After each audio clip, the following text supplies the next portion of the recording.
again, and welcome to another amazing edition of the Sports Box, where the only opinion matters.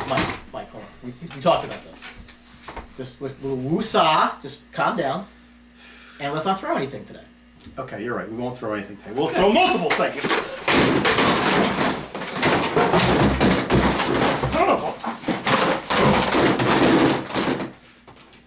Happy now? Good talk. Yeah, good talk. Good talk. That Sports Box, the only opinion matters, is right here, and hopefully we won't damage anything. I am Mike Galetta, a.k.a. Hamilton Mike, along with my partner Brian the Ranger Tard, bringing you another freaking solid. But you know, I'm hyped for this. I'm so hyped for this. God, I gotta turn the light on. There we go. I'm ready to go. Fan Friday, baby. Fan Friday. I couldn't tell you were hyped at the amount of things you threw in the Yeah, I know. I'm on adrenaline right now. I'm not even taking Oxy right now. Oh, boy. Let's go, baby. Get Fan Friday. Let's go. Welcome to the Week 9 Fan Friday. We want to thank everybody for sending your questions in. We like to provide the answers to the burning questions you have for your fantasy football teams. And Absolutely. the first one starts with Anthony in Waterford.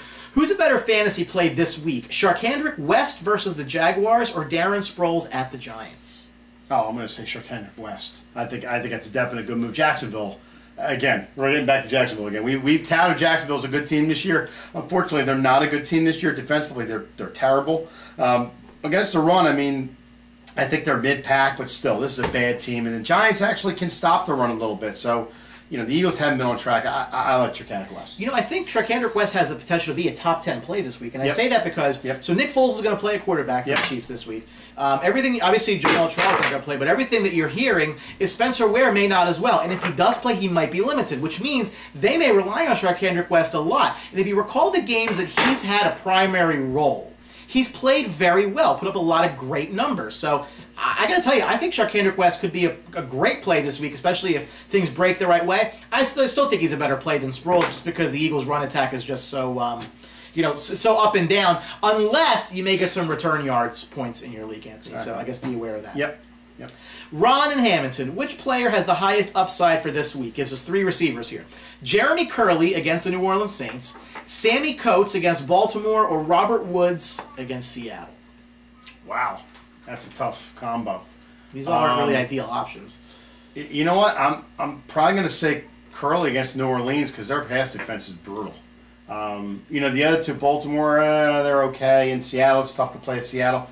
Yeah, I'm going to go with Curley. I think New Orleans can be thrown on by anybody right now. I mean, if you can run patterns, I think you could probably run. Well, I don't know, maybe not. I run very well. I don't think you're a good post pattern runner. But no, I think Curley is definitely a good fit against New Orleans. So for me, the one I take off immediately is Robert Woods. I don't want anybody on Buffalo this week in Seattle. We're heading to Seattle, yeah. Yeah, we're going to take him off the board right now. So for me, it's Curley or Coates. I'm going to qualify this. I'm going to say Curley if Roethlisberger doesn't play. I think if Roethlisberger plays, Coates has got a chance to even catch a couple of touchdowns, depending on how Baltimore plays in defense. I know he's going to play his first game in a while. Let's say he doesn't play, or it's said that he's not going to be 100%. Curley's not a bad option against the Saints for the reasons that you outlined, that the Saints' defense is just terrible. I think he is playing the Roethlisberger. Yeah, it'll be interesting. I think it's a bad move. Keep an eye on him, see how he looks, but I think Curley might be the safest option. Yeah. Coates would be the highest upside if Ben plays. Yep. Tim in Fort Lauderdale, 2-part question. Would you sell any Texans player for 50 cents on the dollar right now because of Brock Osweiler? And what does the increase in workload for CJ Prosise mean for Kristen Michael? Well, the first question with the Texans, I don't know what you're going to get for anything with Houston right now. I mean, there's not, besides Lamar Miller, what are you really going to, I mean, you could probably get something for DeAndre Hopkins, but I mean, like you said, Osweiler's killing that value right now with throwing the ball different. I mean, you trade Hopkins, you're not going to get what you would have if he has a stud quarterback there. So, in the way of the running back in Seattle, I think he's going to get some play. I still think Michael's having a great year. I don't think he's going to be that much of a carry guy. Maybe, I don't know, 10, 12 carries, third down guy. I think that's about it. I pretty much agree across the board there. You know, if you look, the Texans are 5-3 leading their division. Isn't that insane? They're not. But isn't that insane? It says a lot about the NFL these days. Yeah, and they're undefeated at home and they're terrible on the road. So. Yeah, I mean. So would I sell any Texans player? No. I think Lamar Miller can still produce for you. I know he hasn't gotten the touchdowns that you probably thought he was going to get, but he's still getting the yards every game. Getting touches. I mean, that's... Yeah, I mean, from that standpoint, I think the fact that Brock Osweiler blows means that Lamar Miller gets a few more carries than maybe he would have. It's a unanimous decision when Osweiler blows. Osweiler's terrible. Yeah, that's going to be a problem for Houston. But as far as Hopkins goes, you know, we've said it on this show a lot. You know, I don't want to sell Hopkins. You know, I'm kind of waving the white flag now. I mean, it just doesn't seem like he's ever going to pick this up. And Will Fuller's going in the first. Yeah, that's just a bad position for anybody who's pass catching there, except for maybe C.J. Fedorowicz. I was going to say, he's probably getting more play than Will Fuller. And Will Fuller came in to be the great wide receiver. Crazy. Yeah. As far as the Procise Michael thing, I agree. I think the Procise is going to get some more carries for sure. I think at worst, it's just like a 70-30 split. I still like Christine Michael there. I still think when it gets down to the goal line, they're going to rely on Christine Michael. I still think that they like him in Seattle. So it means that maybe you bring Michael down a little bit and that he doesn't have the full running game for Seattle, but I don't think by any stretch that he's done or I'm really worried about him going forward. Paul and Hamilton, is Mark Ingram worth starting right now? It depends on what team he's playing. If you want to get into matchups, probably be a good matchup this week in San Francisco. Their run defense isn't good, but on the whole for every week, I think you got to pick and choose your matchups. I don't think Mark Ingram is that great of a running back. Maybe top 15.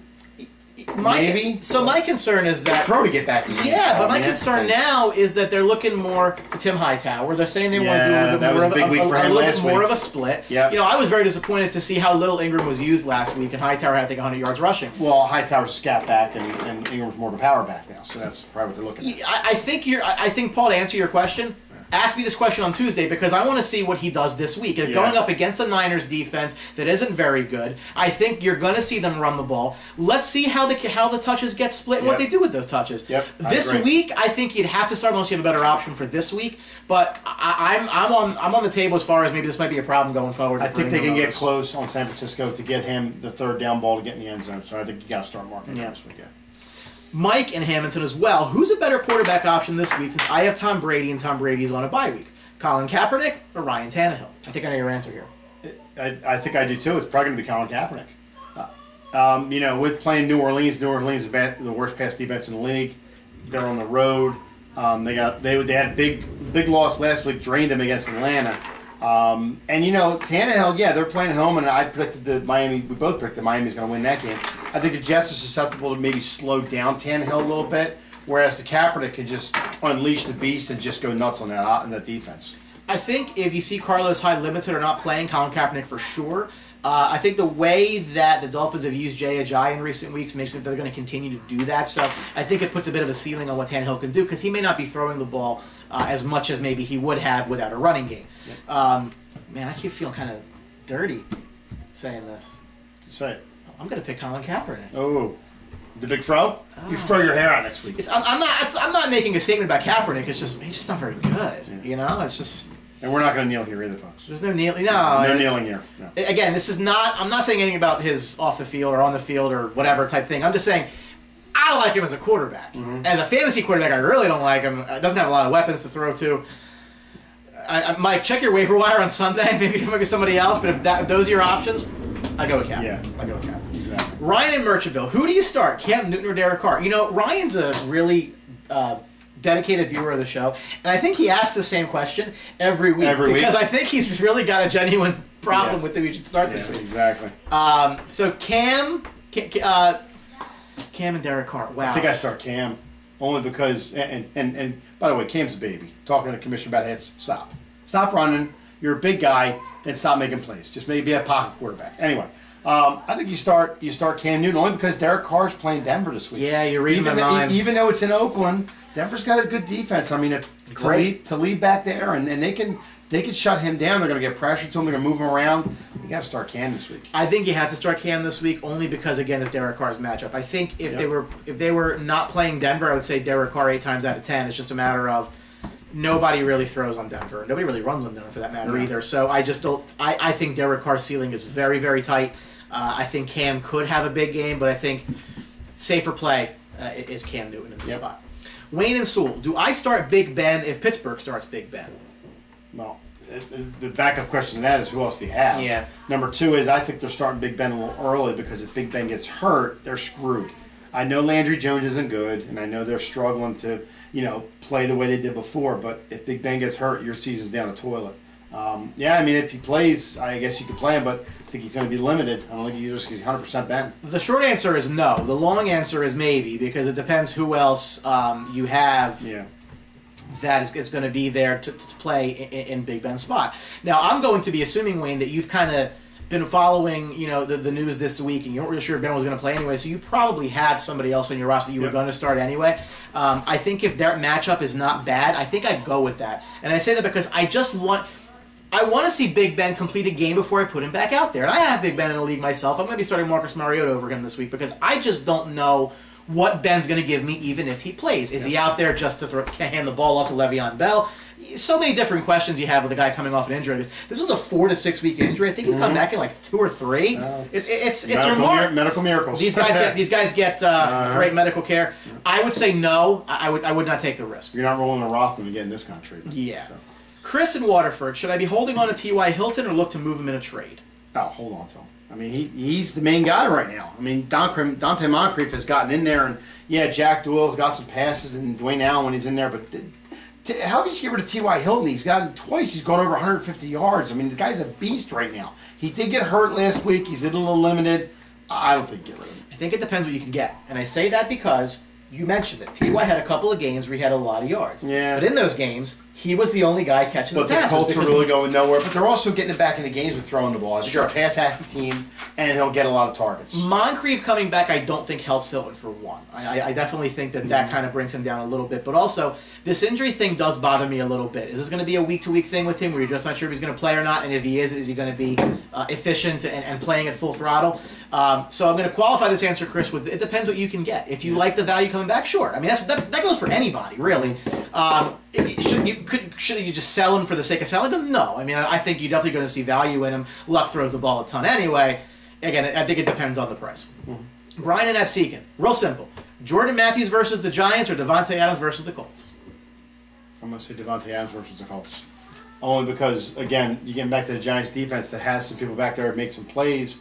You're talking about the Colts secondary, and it's still not that good. I still think Devontae Adams can get some targets and get open. I think Devontae Adams. I think it's absolutely Devontae Adams, especially if Cobb. You count on the fence there? No, I'm not offensive. It is absolutely Devontae Adams because again, Green Bay's got no rushing attack to speak of. They're going to throw the ball a lot more. They're going to cover Cobb. They're going to cover Nelson. They might have Adams open. I mean, you can't cover everybody. Yeah. I think Adams might be in for a big game here, especially if Cobb is kind of limited because he's coming back from the injury. Yep. Adams has played really well in a couple games where he's had a bit more of the targets on the team. I love him this week, actually. I think he was my wide receiver start this week, if I'm not mistaken. He was.